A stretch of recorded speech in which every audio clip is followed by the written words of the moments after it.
Hello faves, you're welcome back to my channel. To my returning subscribers, thank you so much for always supporting your girl.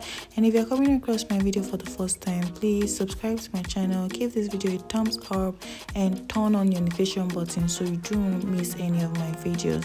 So in today's video, I'll be making sugar-free applesauce date cake. So in a blender, add the milk and date and blend till it's smooth. Now I'm going to transfer this into my mixing bowl and then add my applesauce, then oil, vanilla extract. Now I'm going to mix this together after adding my eggs. So just mix together to properly combine. Now I'll set this aside and I'll prep my dry ingredients. So for the dry ingredients, just flour, baking soda and cinnamon powder.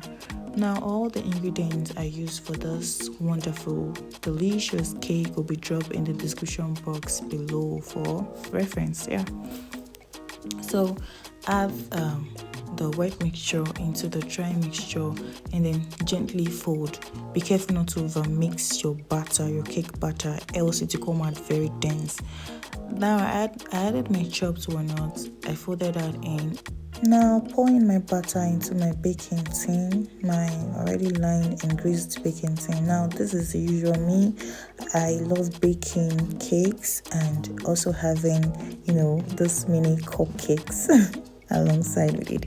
So I baked the cupcakes for 15 minutes and this one in the tin took about 30 to 35 minutes to bake properly. So this is what our apple sauce date cake looks like. I baked this cake for my baby's birthday because yes, kids, I know they say kid needs sugar because they are very active at this age and all that, but if I choose the healthy parts, then my children should also do so. In fact, my family members too. Okay, so this cake, it's so delicious. It came out so good, and trust me, believe me, I overindulge. Like if you make this cake, you overindulge because it's so delicious. Like it's so sweet and it's healthy too. It's healthy. Now for the oil, you can use olive oil if you don't want to use vegetable oil. So the topping is just Greek yogurt and a dash of sprinkle.